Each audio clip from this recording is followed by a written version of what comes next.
Continue. Bismillahirrahmanirrahim. আহমেদনী academy school and college কর্তৃক আয়োজিত নিয়মিত ফেসবুক লাইভ ক্লাসে আজকের অষ্টম শ্রেণীর এগ্রিকালচার স্টাডিজ এর ষষ্ঠ অ্যাসাইনমেন্টের আমরা দ্বিতীয় ক্রম অ্যাসাইনমেন্ট নাম্বার 2 এই বিষয়ে আমরা আজকে আলোচনা করব। সরকার কর্তৃক নির্ধারিত যে অ্যাসাইনমেন্ট দেওয়া আছে আজকে আমাদের সেই বিষয়ে আলোচনা হবে। আজকে অ্যাসাইনমেন্ট ক্রম 2 আমি মাসুদুদ্দিন আহমেদ, সহকারী শিক্ষক, আহমেদনী একাডেমি স্কুল অ্যান্ড কলেজ। তা আমাদের আজকের বিষয়বস্তু শিরোনাম কৃষিজ উৎপাদন, চতুর্থ অধ্যায়, পাঠ 9 মিশ্র চাষ, মিশ্র মাছ চাষের জন্য পুকুর প্রস্তুতি, এবং পঞ্চম অধ্যায় বনায়ন, পাঠ 2 নার্সারি তৈরির কৌশল। যে দুইটা অধ্যায়ের উপরে আমাদের অ্যাসাইনমেন্ট দেওয়া আছে সেই দুইটার কিছু অংশ আমাদের আজকে আলোচনা করব। এই দুইটা বিষয়ের উপরে, দুইটা অধ্যায়ের উপরে যে সমন্বিত প্রশ্ন দেওয়া আছে, একটা সৃজনশীল প্রশ্ন দেওয়া আছে যেখানে বলা আছে সখীপুর গ্রামের মিনারা বেগম বাড়ির পাশের 5 শতক জমির পুকুরে রুই, কাতলা, সিলভার কার্প ও কার্পিও জাতের মাছ চাষের উদ্যোগ নেন। এই জন্য তিনি মৎস্য কর্মকর্তার পরামর্শ নিয়ে প্রয়োজনীয় চুন সার প্রয়োগ করে পুকুর প্রস্তুত করেন।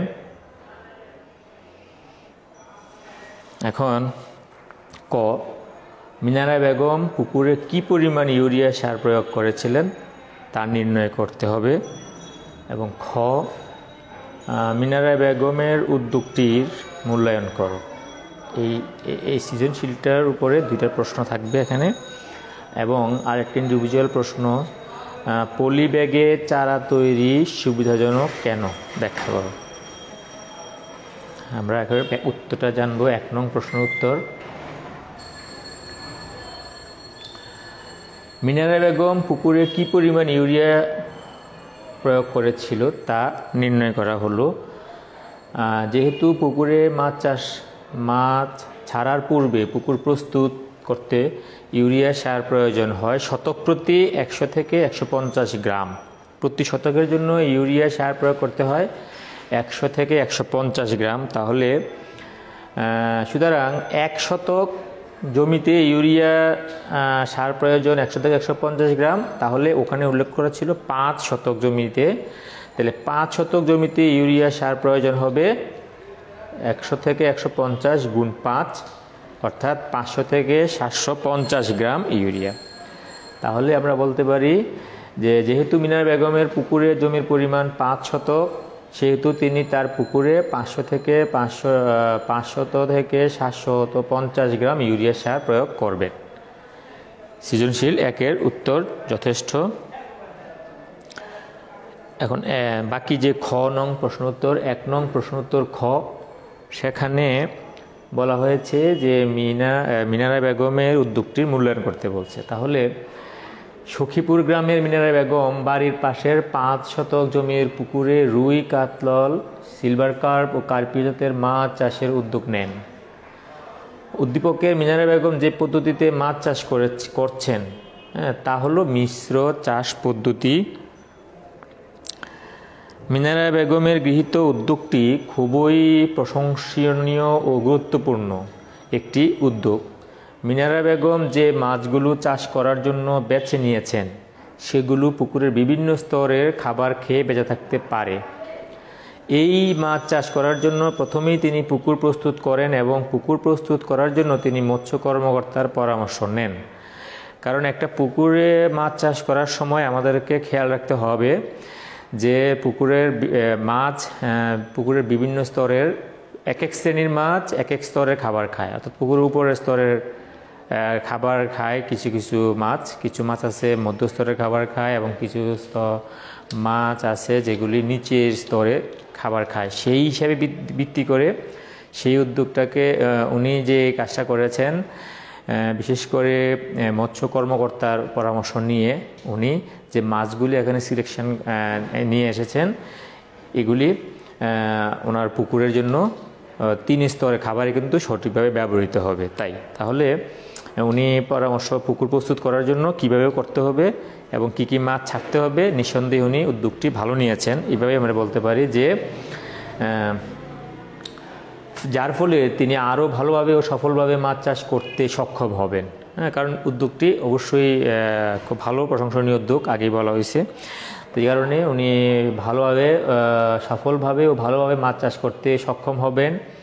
মিনারা বেগমের উক্ত উদ্যোগটি সফলভাবে পরিচালনা করতে পারলে তিনি নিজে স্বাবলম্বী হওয়ার পাশাপাশি অন্যের কর্মসংস্থানের ব্যবস্থা করতে পারবেন। কারণ এখান থেকে অনেক ওনার আয় হবে বা অনেকে ইন্সপায়ার হবে, যার কারণে ওনার এই উদ্যোগটি যদি সফল হয়, বাস্তবায়িত হয়, তাহলে তিনি স্বাবলম্বী হওয়ার পাশাপাশি অন্য যে কর্মসংস্থানের ব্যবস্থা করতে পারবেন। ফলে তার এলাকার বেকারত্বের হার হ্রাসের পাশাপাশি জাতীয় পর্যায়ে বেকারত্ব হ্রাস পাবে। অন্যদিকে তিনি যে মাছ চাষ করবেন সেই মাছ বিক্রি করে অনেক টাকা আয় করতে পারবেন, যা জাতীয় অর্থনীতিতে অবদান রাখবে। এছাড়া চাষকৃত মাছ মিনারা বেগমের এলাকার মাছের চাহিদা পূরণের পাশাপাশি চাষকৃত মাছ ওনার এলাকার মাছের চাহিদা পূরণের পাশাপাশি দেশের বিভিন্ন অঞ্চলে রপ্তানি করে, দেশের বিভিন্ন অঞ্চলে প্রেরণ করে বা দেশের বাইরে প্রেরণ করে দেশের মাছের চাহিদা পূরণের অবদান রাখতে সক্ষম হবেন। তাহলে এখানে আমরা বলতে পারি যেহেতু মিনারা বেগমের মাছ চাষের উদ্যোগের ফলে জাতীয় অর্থনীতির বেগবান হবে এবং দেশের বেকারত্বের হার হ্রাস পাবে। অতএব আমরা বুঝতে পারি যে মিনারা বেগমের উদ্যোগটি যথার্থ হয়েছে।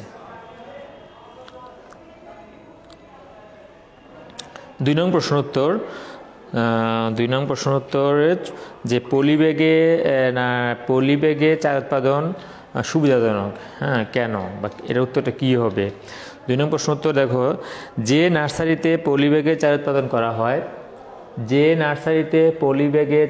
করা হয় তাকে পলিব্যাগ নার্সারি বলে। নানান ধরনের ফল ও বনজ গাছের চারা উৎপাদনের জন্য সরাসরি বীজ অথবা অঙ্কুরিত বীজ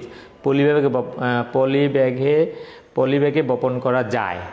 পলিব্যাগ নার্সারিতে চারা উৎপাদনের অনেক সুবিধা থাকায় বেশিরভাগ ফলজ ও বনজ চারাই পলিব্যাগে উৎপাদন করা হয়। কারণ এখানে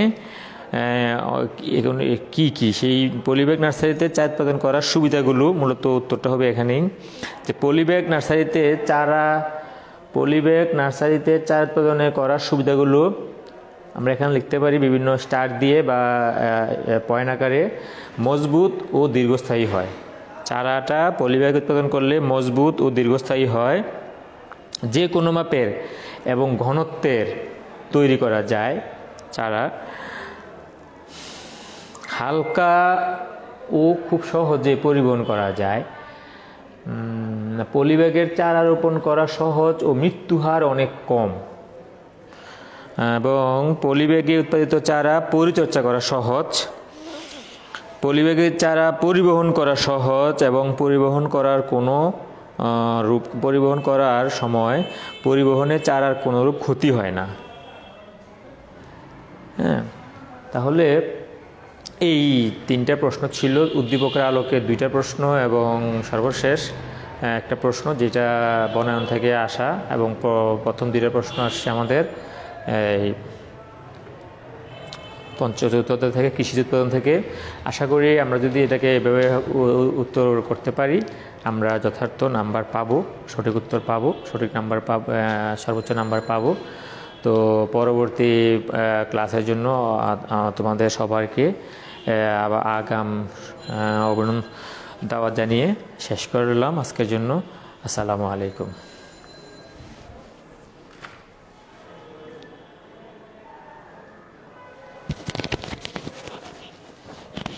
নাহিদ নাহিদ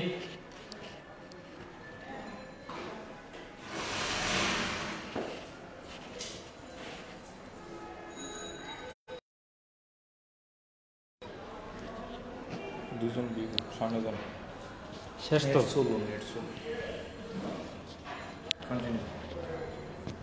কন্টিনিউ না কি আমাদের ক্লাসটা কি মিসিং পর্যায়ে আছে মিসিং ছিল হ্যাঁ শুরু থেকে আগে তো সরি একটু আমি বুঝে নিচ্ছি বিষয়টা হ্যাঁ